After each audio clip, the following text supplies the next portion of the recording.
mana ruh ketika setelah dicabut dari jasad.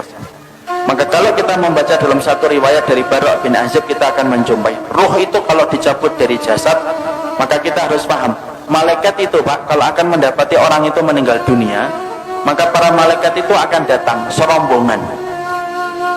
Kemudian dalam satu riwayat hadis Rasulullah itu berkata, ketika beliau itu bersandar ke tongkat, maka beliau mengatakan istaidu min adabil qabr, berlindunglah kalian dari adab kubur. Diulang-ulang oleh Nabi sampai 3 kali. Kemudian Nabi mengatakan idza kana al-mu'min fi inqita'i minad dunya wa iqbalu minal akhirah. Seorang mukmin itu kalau akan meninggalkan dunia dan datang dalam urusan akhirat, nazala ilaihi malaikatun minal malaikah, maka akan datang serombongan para malaikat-malaikat. Kalau yang didatangi itu adalah orang yang beriman, yang datang malaikatur rahmah bersama dengan malaikat maut.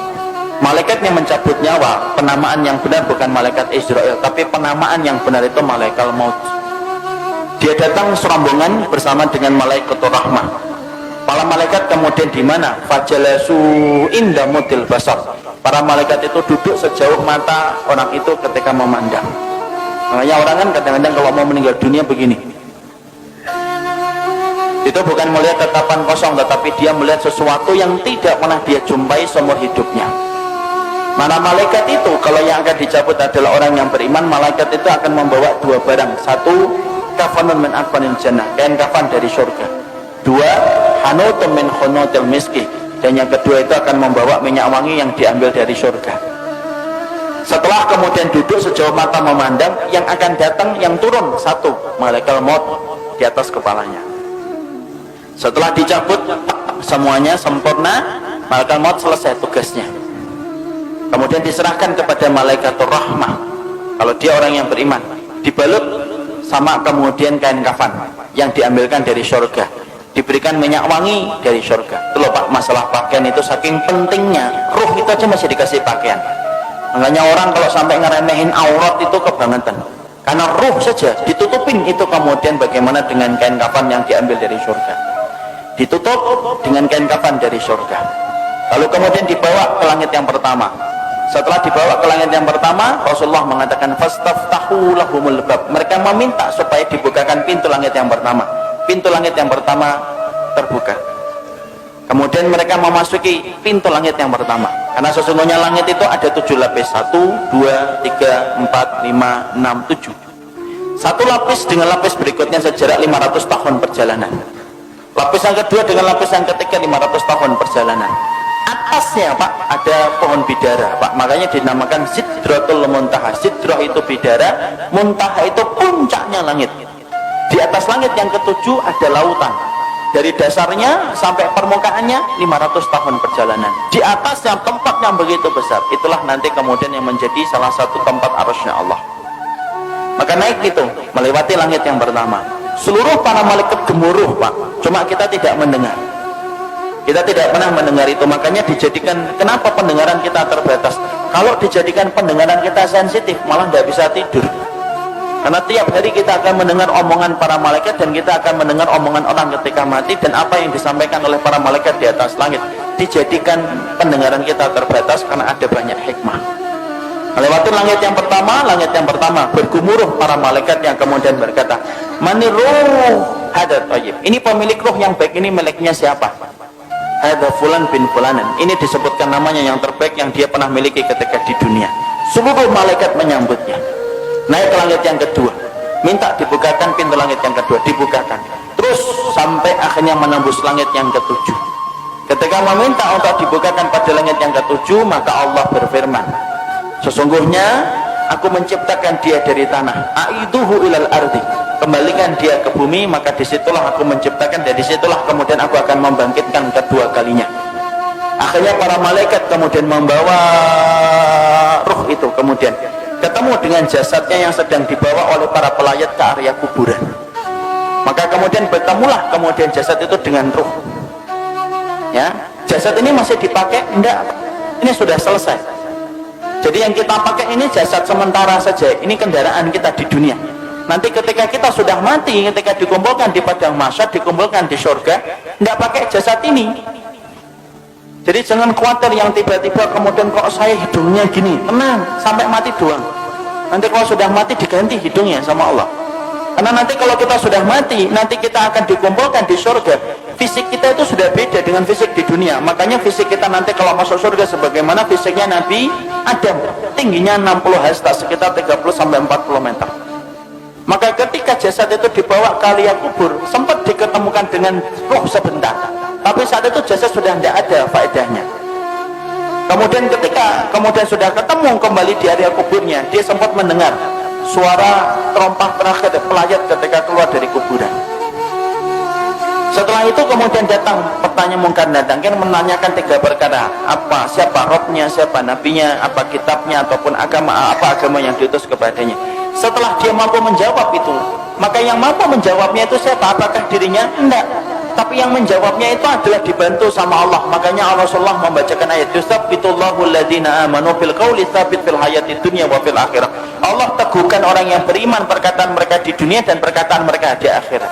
Makanya mereka lah yang bisa mengatakan Rabbku adalah Allah, Muhammad adalah Rasulku, dan Al-Quran itu adalah kitab suciku, dan Islam adalah agamaku. Allah yang menggerakkan di atas langit. Setelah dia mampu menjawab pertanyaan yang pertama, maka Allah berfirman di atas arasnya, Sadaqa abdi, hambaku ini jujur, benar dalam imannya sampai dia mau menjawab pertanyaan itu. Waftahu lahu baban ilal jannah, maka bukakan pintu antara kuburnya dengan surga. Malaikat membukakan pintu, tidak ada batasan antara kehidupannya di kuburan dengan surga. Dia melihat surga itu, tapi bedanya cuma satu, dia belum bisa masuk ke surga itu. Kemudian Allah bukakan pintu surga itu. Kemudian datang kepadanya seseorang, kemudian dia bertanya, siapa anta? Mana anta? Kemudian dia menjawab, orang yang begitu rupawan itu berkata, ana amaluka sholih, saya adalah amalmu yang sholih. Ini sholatmu, ini puasamu, ini sedekahmu, ini ridhomu, ini takdirmu. Maka ini adalah keikhlasanmu, ini infakmu. Maka saya akan menemani kamu sampai nanti hari kiamat. Saking senangnya, ruh itu kemudian berteriak, teriakannya apa? Ya Rabb, aqimis sa'ah hatta arji ila ahli. Ya Rabbku, tegakkanlah hari kiamat supaya aku ketemu cepat dengan keluargaku. Masya Allah. Jadi memori tentang keluarga itu tidak pernah hilang. Sampai orang ketika di kuburan pertama kali, tidak ada yang dia lupakan kecuali adalah masalah dia bersama keluarga. Nah, disitulah kita paham. Kemudian pertanyaan kita, ruh itu ditempatkan di mana, Ustaz? Ruh itu ditempatkan oleh Allah berdasarkan perkataan yang disampaikan oleh Imam Ibnu Qayyim itu macam-macam. Ada ruh yang ditempatkan di dalam kubur mendapatkan kenikmatan. Ada ruh yang ditempatkan yaitu di tempat-tempat yang berbeda. Ada ruh antara langit dan bumi. Ruhnya siapa? Orang yang punya hutang ketika dia tidak membayarkan hutang itu sampai dia meninggal dunia. Ada ruh yang kemudian ditempatkan di tanur. Tanur itu tempat kayak periuk, masuknya kecil, keluarnya besar. Dalamnya itu ke bawahnya besar. Untuk siapa tanur itu? Tempat bagi ruh mereka yang dulunya ketika di dunia berzina dan tidak bertobat sampai mati, dibakar oleh Allah selamanya sampai nanti hari kiamat itu datang. Dan mereka berusaha keluar tetapi tidak bisa keluar. Imam Ibnu Qayyim menjelaskan itu tempat bagi para pezina yang tidak bertobat sampai dia mati. Ada kemudian ruh yang ditempatkan di sungai darah. Setiap waktu kemudian dia melipir ke pinggir, kemudian dilempari batu, kemudian dia melipir lagi dilempari batu. Siapa itu? Pemakan riba yang tidak meninggalkan ribanya. Disitulah kita mendapati ruh itu akan ditempatkan oleh Allah berdasarkan amal-amal yang mereka lakukan. Ada enggak ruh bergantayangan? Enggak ada bergantayangan. Kayak kurang kerjaan aja bergentayangan. Karena sesungguhnya ruh itu miliknya Allah dan Allah yang menggenggamnya. Nah ini ada rumah habis mati bunuh diri, malamnya kelihatan orangnya nangis-nangis, Ustaz, itu setan. Ruh itu tidak mungkin balik, Pak. Kenapa ruh tidak mungkin balik? Karena ruh itu tempatnya di alam barzah. Dan barzah itu kenapa disebut dengan barzah? Tembok tebal yang tidak bisa ditembus itu namanya barzah. Nah kalau ruh itu masih bisa seliburan dalam kehidupan dunia, penamaan barzah itu batal demi hukum. Karena kemudian masih bisa ditembus, makanya tidak bisa balik. Ada tembok tebal sebagaimana Allah sampaikan dalam surat Al-Mu'minun ayat yang ke-100, sudah bisa balik. Apalagi sampai kemudian balik ngeliatin anaknya, rumahnya.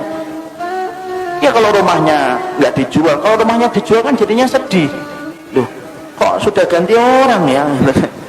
Karena nggak ada yang bisa balik, Pak. Makanya ruh itu semuanya ditempatkan oleh Allah berdasarkan amalan-amalan mereka, dan tidak ada ruh yang bergentayangan. Makanya kemudian kalau kita dapatin ada tempat-tempat, ada orang mati bunuh diri kok kelihatan ada hantunya, itu bukan roh, tapi itu setan yang mencari celah dan kesempatan supaya dia itu ditakutin. Kenapa setan itu senang untuk menakuti manusia? Karena setan tahu syirik itu mulainya pertama kali ketika takut. Orang kalau sudah takut maka cenderung gampang untuk melakukan syirik. Kalau sudah syirik nyebar kemenyan. Kalau sudah syirik dia akan kemudian korban di situ, di tempat yang dia takutin. Kalau sudah takut dia akan lewat sambil mengatakan, "Kula nuwun Mbah, apunten lewat Mbah." Lewat. Itu kemudian mulainya dari ketakutan. Makanya kemudian tidak ada roh yang bergentayangan, itu tidak ada. Yang ada itu apa? Setan. Karena setan itu bisa berubah wujud apa saja. Anjing hitam perwujudan dari jin, ular hitam perwujudan dari jin. Kemudian setan bisa berubah manusia, bisa. Makanya kita dapati ketika Nabi mau dibunuh, siapa yang memberikan saran mengumpulkan 10 pemuda untuk membunuh Nabi Muhammad? Itu setan dalam bentuk manusia. Karena setan itu bisa berubah apa saja, Pak. Dan dia bisa menjadi hantu untuk menakuti manusia. Tetapi roh itu tidak bisa bergentayangan. Roh itu berada pada alam barzah. Dan disebut alam barzah itu karena tidak bisa ditembus dengan apapun. Ya, tidak bisa ditembus apapun. Makanya kalau kita berbicara masalah hantu, hantu itu kan Masya Allah, hantu itu kan beda-beda kan di setiap negara dan setiap wilayah. Kalau di Amerika, hantu itu apa? Hantu itu keren, pakai jas, kemudian giginya runcing, sukanya gigit leher, enak itu. Itulah yang disebut dengan Dracula. Itu hantu Amerika. Kalau Cina beda lagi, hantunya lompat-lompat gitu. Kalau kemudian ada warna kuning berhenti dia, itu hantu Cina. Kalau Indonesia itu yang paling ini, Indonesia apa? Ngesot gitu ya. Itu Indonesia, misalnya ini produk karena penjajahan Belanda. Sampai bayangin hantu itu nelongso gitu loh. Yang paling keren itu ya Amerika, pakai jas, giginya runcing, takut sama matahari. Kenapa kok manusia itu ketika bayangin hantu itu beda-beda? Karena memang hantu itu hasil dari kemudian bayangan kita sendiri. Ketika setan itu kemudian menakuti kita supaya kita melakukan kesyirikan ketika sudah takut. Makanya tidak ada yang namanya roh itu bergentayangan, itu tidak ada, Pak. Kata Imam Ibnu Qayyim, roh itu ditempatkan oleh Allah berdasarkan dengan amalnya.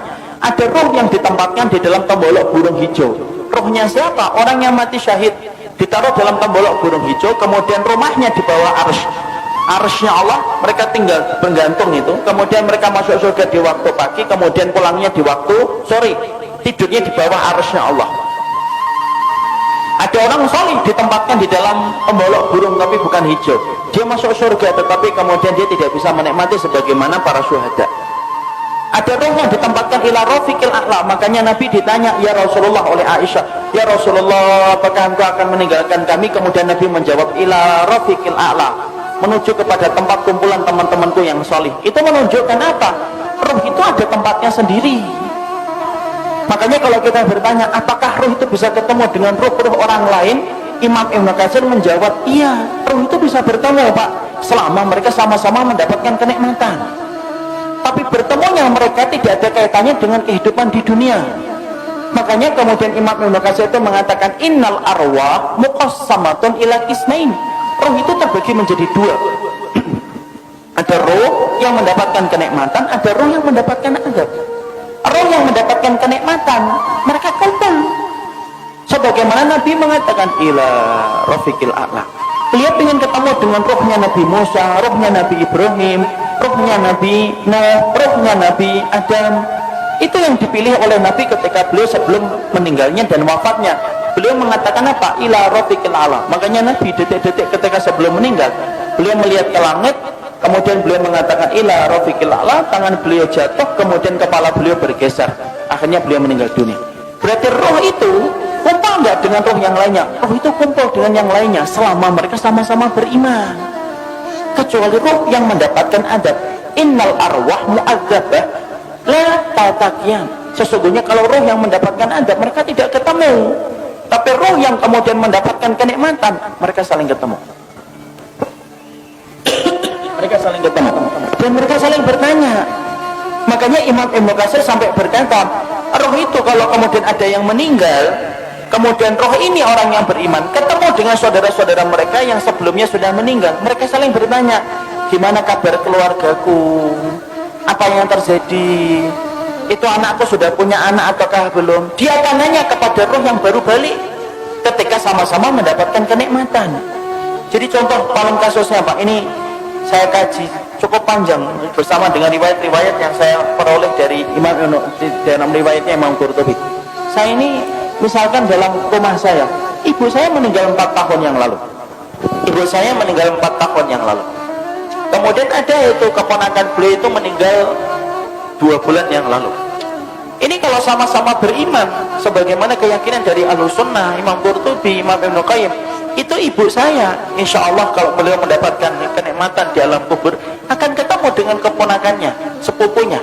Dan ketika mereka ketemu, mereka saling bertanya, gimana kabarnya Fulan, gimana kabarnya Fulan, Fulan gimana, bagaimana desa di sana sekarang. Kenapa mereka bertanya tentang keadaan keluarganya dan keadaan kampungnya? Karena mereka sudah terputus kabarnya dari kehidupan di dunia. Makanya inilah yang menjadikan kita akhirnya ternyata roh itu, dia itu ada yang mendapatkan kenikmatan, dan di antara kenikmatan itu akan dipertemukan dengan roh yang beriman. Sebagaimana kita nanti dalam di urusan akhiratnya di surga, kita akan dipertemukan dengan teman-teman kita yang dulu menemani kita dalam kebaikan ketika berada di surga. Sama, roh pun sama Pak. Jadi di sini kita paham tidak ada roh bergentayangan, tapi roh itu mereka akan mendapatkan tempat yang disebut dengan tempat barzah. Disebut tempat itu barzah karena tidak bisa ditembus dengan apapun, dan roh yang mendapatkan kenikmatan saling bertemu dengan roh-roh orang yang beriman yang juga mendapatkan kenikmatan. Jadi misalkan di sini di Tangmangu ini kalau ada yang sudah meninggal gitu, kalau yang meninggalnya baik, ternyata di kuburan dia mendapatkan kenikmatan, ada saudaranya juga yang meninggal lebih dulu kemudian mendapatkan kenikmatan, itu saling ketemu.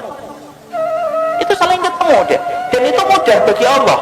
Makanya Imam Ibnu Katsir itu menyampaikan itu mudah bagi Allah karena itu merupakan bagian dari kenikmatan yang Allah berikan sebelum mereka menunggu urusan akhirat ketika kiamat ditegakkan oleh Allah.